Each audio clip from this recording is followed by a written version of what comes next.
Hello and welcome to yet another episode and another serving of iAfrica, the show that celebrates everything color, creativity, artistry, black excellence, and of course, black royalty. I am your host, Nicole Jamu, and on this episode, I'm very excited because we take you on the runway through Nandi Larethi, and the Minister of Whitelinen takes you through your wardrobe, your do's and don'ts. And we close it off with the exciting world of gaming with Xenia. I hope you will stay with me because you know what? It is a very exciting episode.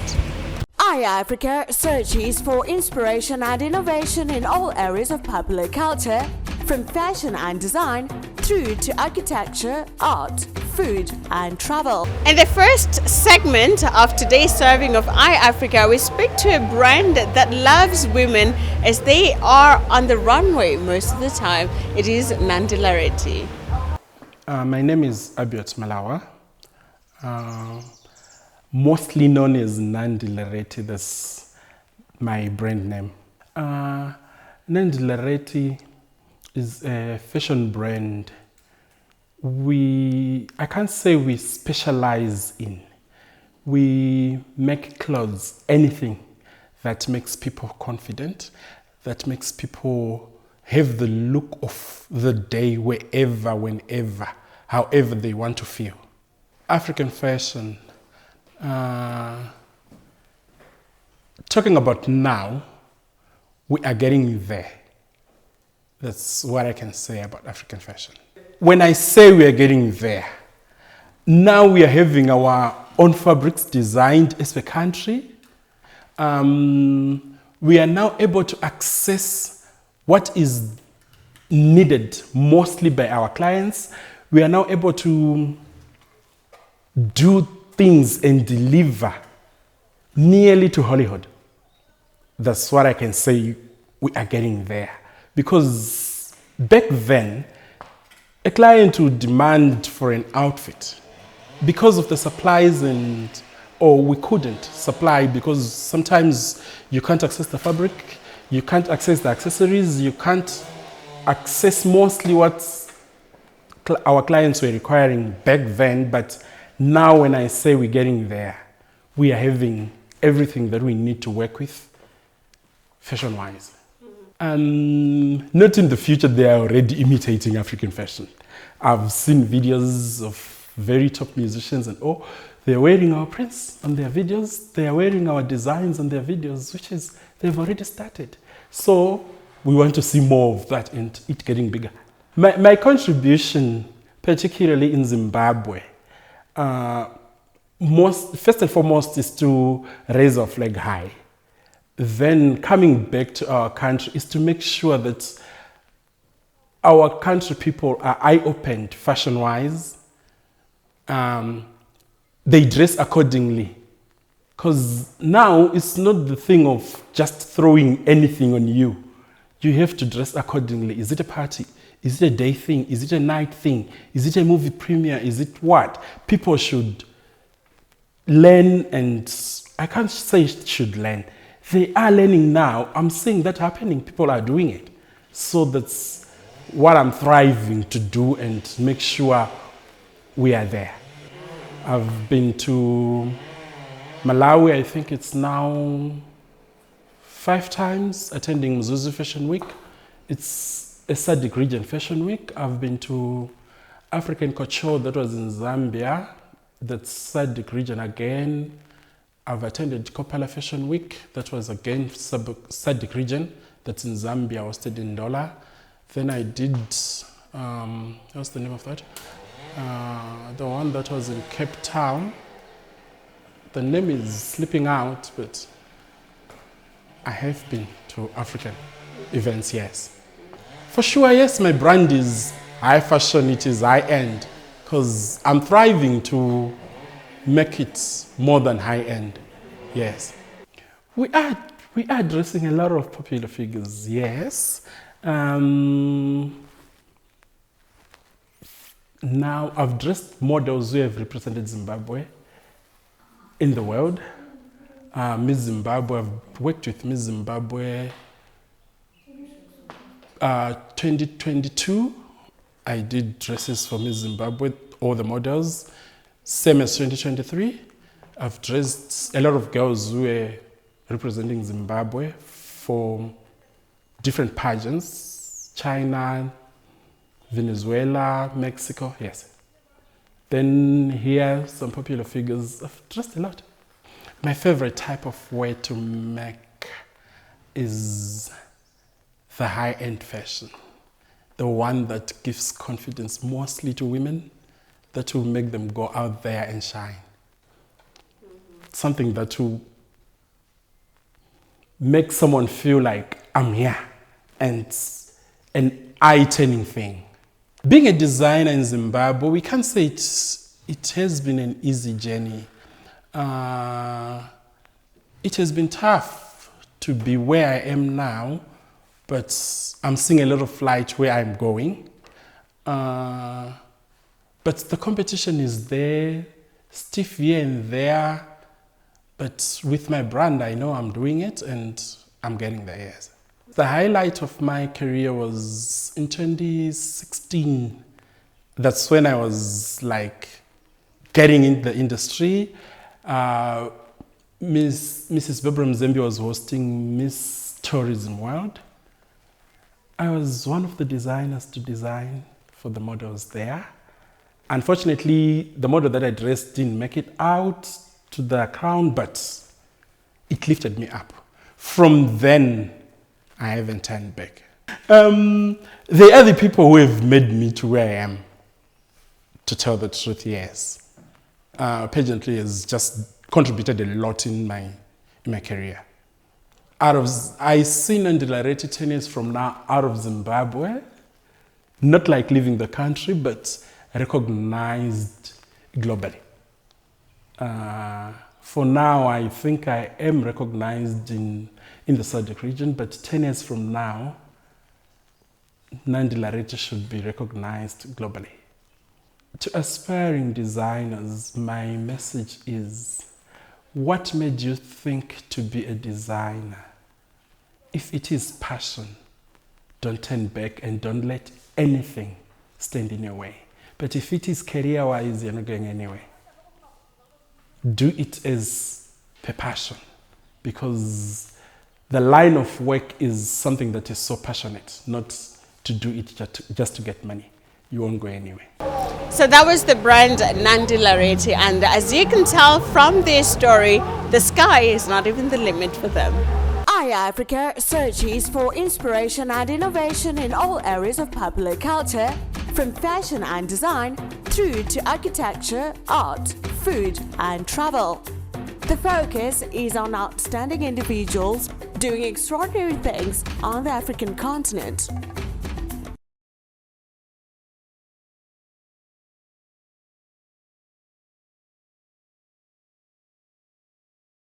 iAfrica searches for inspiration and innovation in all areas of popular culture, from fashion and design through to architecture, art, food and travel.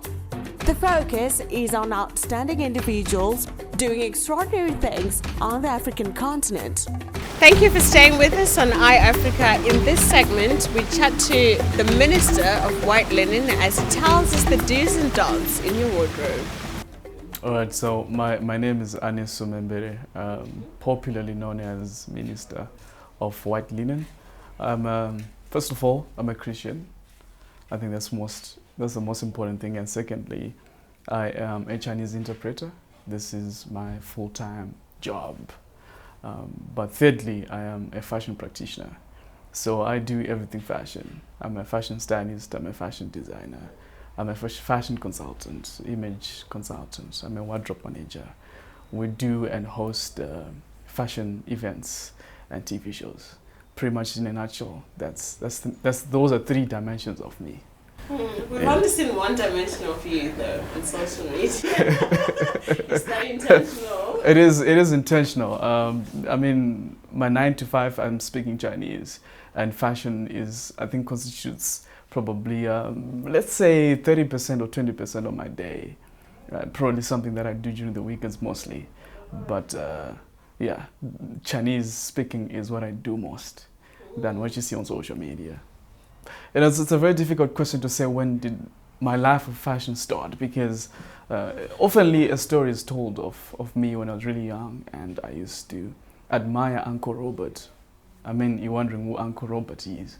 Uncle Robert is my uncle, my brother, my mother's brother. We used to come wearing a tie. And I was really little and very young, and I used to sing every time Uncle Robert came wearing a tie. Uncle Robert came wearing a tie. Uncle Robert came wearing a tie. So I guess it's something that has been always in me. I can't say it started, but I was born with it. Probably the days I started losing sleep over a pair of shoes or a certain piece or outfit, which could be probably around 2014, 15, about. Then I realized this is more than just a passion, but a calling. So somebody once interviewed me and say, how would you want to be introduced if in case the master of ceremonies forgot your name? And I said I would want to be introduced as fashion. So in retrospect, what you're asking me is how would I define fashion? I would define it as me. I think fashion is me, my creativity using clothing and no boundaries and seeing how best I can, play with pieces and put them together and whatnot. I think I'm the real definition of fashion, if I should say it that way. But probably in a general sense, fashion is pretty much how somebody packages themselves as far as clothing is concerned. Being honest, Zimbabwean fashion is probably still a few steps back. We still need to, but one thing I would want to say though is, can we say we are at the level where other countries are? No. But are we able to bring Hollywood to Zimbabwe? Definitely. We've got the talent, we've got the capacity, we've got the people, we've got the resources, we've got the passion. I guess what all we need in the fashion industry is unity, because we grow from the roots going upwards. So if we have unity in the roots in terms of our fashion industry locally, then we can surely grow better than any other African countries or global country. Yeah, as like I said earlier on, I'm a fashion practitioner, and one of the things we do is we also carry our own MW Studios, which is a creative consultancy company, and under this company we also curate fashion movements. We've got the Dandy Gentlemen, we've got the Vogue Ladies, and we've got the Fashion Fete, which is also one of the events we are hosting this coming month in February. And this is a platform where we are bringing people for two reasons. Number one, to stir up fashion consciousness within our Black people's community or within our community in general, just to stir up that fashion consciousness. And also to bring fashion enthusiasts and fashion lovers, designers, and everybody in the fashion industry together through that movement to showcase and give a platform to young talent to show what they are doing out there, and also to create that platform as a networking platform for everybody who's in the fashion industry. And lastly, the purpose of that event or those movements is to build the total person through fashion. So we're not just coming together and take pictures, create content, fellowship, and eat and drink and go home, but also tackling very important issues that are being faced by our day-to-day person. It's very difficult to, if I should be honest, to collaborate or to work with fellow brands in this country, which is something that we're really fighting for. I think what people are mostly scared of is something called competition, which I think is very important and necessary for the growth of the industry. It has been difficult maybe to collaborate, but I would plainly say that we've managed to collaborate with brands like Atiperi. We've collaborated with brands like VD by Maraidzo. I'm trying to think of the third one because it's very difficult sometimes, to bring people on board and do something together. We have done something with Hollywood Lee, right? So these are our friends in the fashion industry that we here and there collaborate with or work with. Anybody I would say that I take inspiration from as far as fashion is concerned. That's difficult to say that I take inspiration from anybody locally, because I think we carry a very unique eye, taste, and way of doing things, which sometimes we wonder ourselves, where are we getting all this from?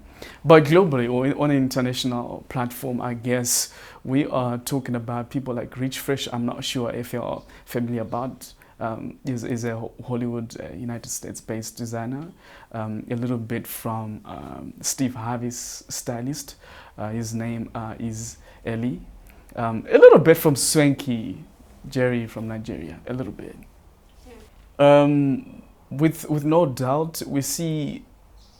So we're talking about two brands here, Minister of Whitelinen and MW Studios. But as MW Studios as a company, we see ourselves being established in Southern Africa.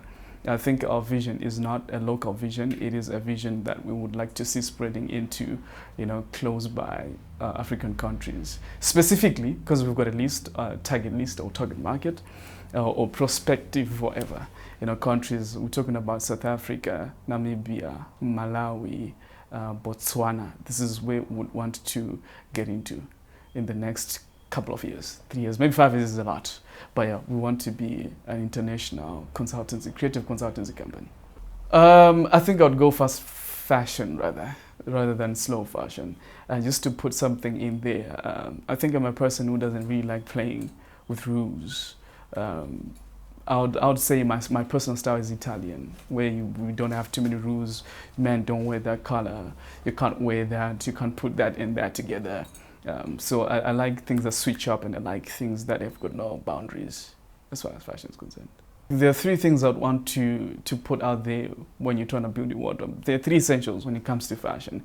We're talking about proportion. Proportion is the volume, is the structure of your pieces, what goes with what. You kind of have to look at that. And we're talking about also color combination. Fashion is about that. It's about proportion. It's about color combination. Which colors are you playing with? And also it's about your body structure, or your body type. So if you're building your wardrobe, I guess what I would say you would need to consider what profession you are in, right? What do you wear on a day-to-day basis? Are you in the corporate world? Are you an artist? Are you a housewife? So you kind of have to take that into consideration. Then take consideration also of your skin undertone. So there's a difference between skin tone and skin undertone. It's that tone that lies under your skin. This is found in every race, whether you're black, you are Indian or white. Sometimes you find out that red can really suit a darker person than a lighter person. It's about that skin tone. It takes a lot of things and process to find out what skin undertone you are. There are cool undertones, warm undertone, and also neutral.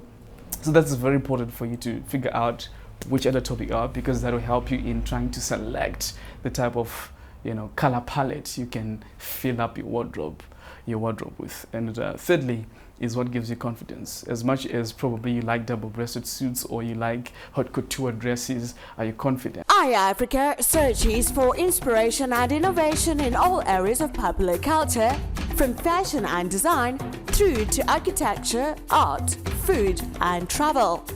The focus is on outstanding individuals doing extraordinary things on the African continent.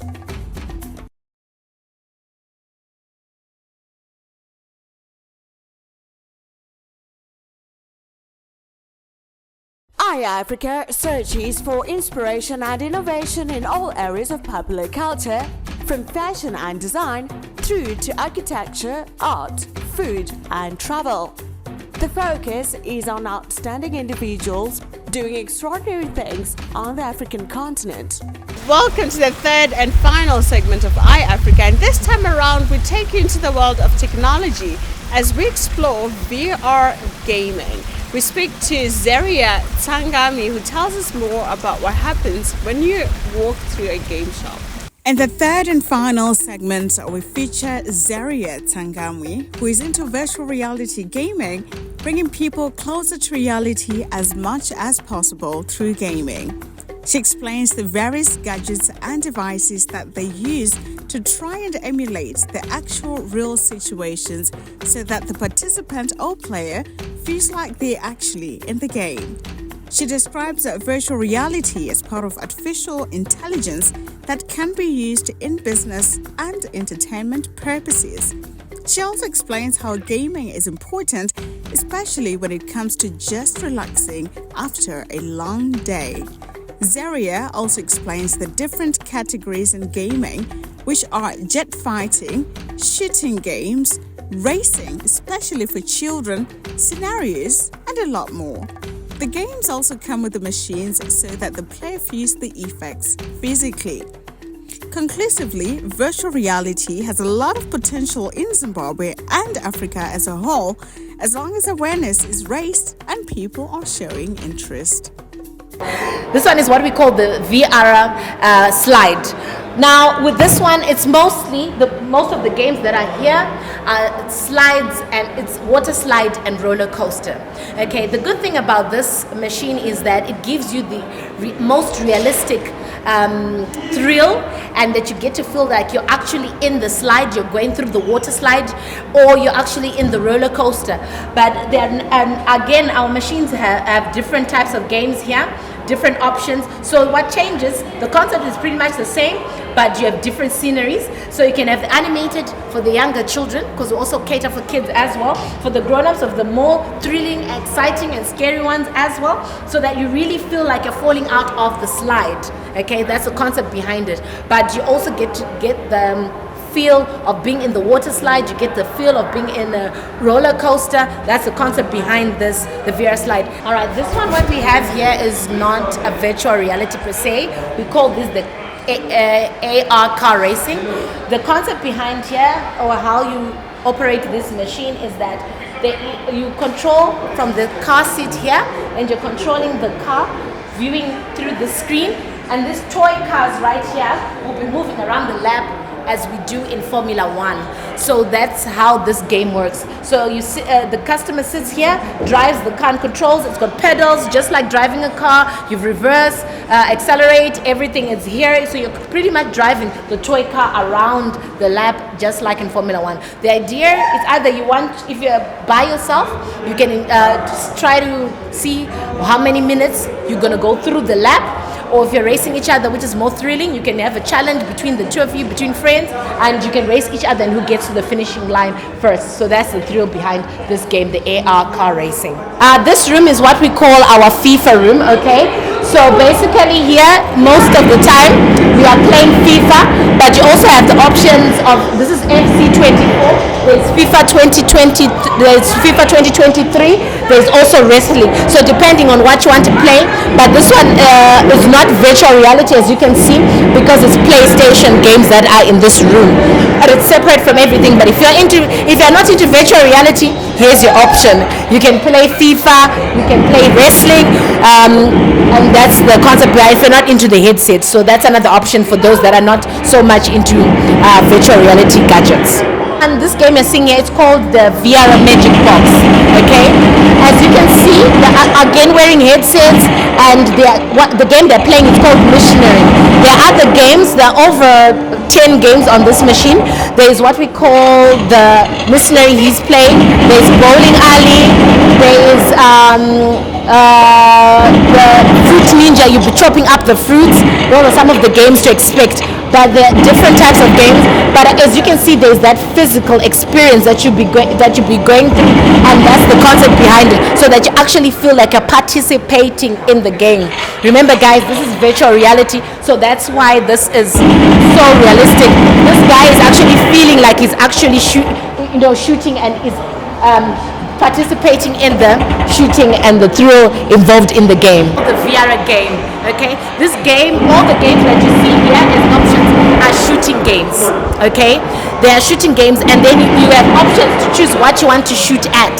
So you either shoot at dinosaurs, or shooting at minions, or horrors, or parasites, zombies, or you're shooting at aliens, or depending on your preference. So basically, how this one game, you're wearing obviously the headsets we talked about, because this is VR, mind you, so let's not forget that you're always wearing headsets in most of the games.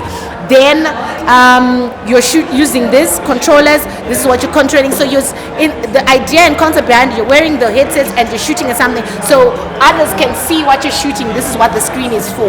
What you're shooting at, they'll be seeing on the screen. That's how this one works. So it's called the VR gun. So this is what to expect as well. All right, what we have here is what we call the VR seats, okay? But people like to call them the egg seats because they are sort of shaped in an egg kind of shape. So what we have here, it's got these two gadgets. The experience here is the idea and the concept behind here is to experience, to share an experience. So you can come as a partner, just friends or partners, and you'll be having a shared experience. There are options of different games, as you can see here, depending on your preference. If you like horror, if you're into dinosaurs, if you're into animation, if you're into space, these are the options that you can choose from the games. But the concept and the idea behind is for you to feel the effect of the game physically. So here the options, like I said, there's space games, there's driving, there's animation, there's horror as well, there's sceneries. If you're into that, calm stuff like that, we have options for all walks and for all tastes and preferences. So basically that's what happens. But the concept here is for you to have a shared experience and to enjoy together. Okay, so that's the second machine that we have here, and is what we call the 360 VR machine. So the 360 VR machine is like a jet fighting gadget. Okay, so by jet fighting, what we mean, there are 6 different games. 6 different games to choose from. Okay, that they give you different options, different sceneries, but basically you're shooting at something. So basically the 360, what happens here, why it's called the 360, is that you literally spin 360. So at one point you're actually upside down. So a person is sitting here and they physically spin 360. So as the jet spins 180, 90 degree angles, they physically spin as well. So this is one of our most loved and desired machines of all, because it gives you that thrill. The physical effects are very realistic as much as possible. iAfrica searches for inspiration and So this is what we had for you on iAfrica today, hoping that you will be inspired to walk through your journey of inspiration and creativity and to get to celebrate your heritage. I am your host, Nicole Jamu. Be sure to join us again in the next serving as we bring you more authentic African stories. iAfrica searches for inspiration and innovation in all areas of popular culture, from fashion and design through to architecture, art, food and travel. The focus is on outstanding individuals doing extraordinary things on the African continent. iAfrica presents creatives in their home nations, visiting renowned designers, musicians, architects who are leaving their mark on the young continent. From well-known brands through to ambitious startups, every week iAfrica seeks out the continent's best design and lifestyle innovations. Join me, your host Nicole Jamu, as we take a round trip across Africa and get you inspired, motivated, and future-oriented.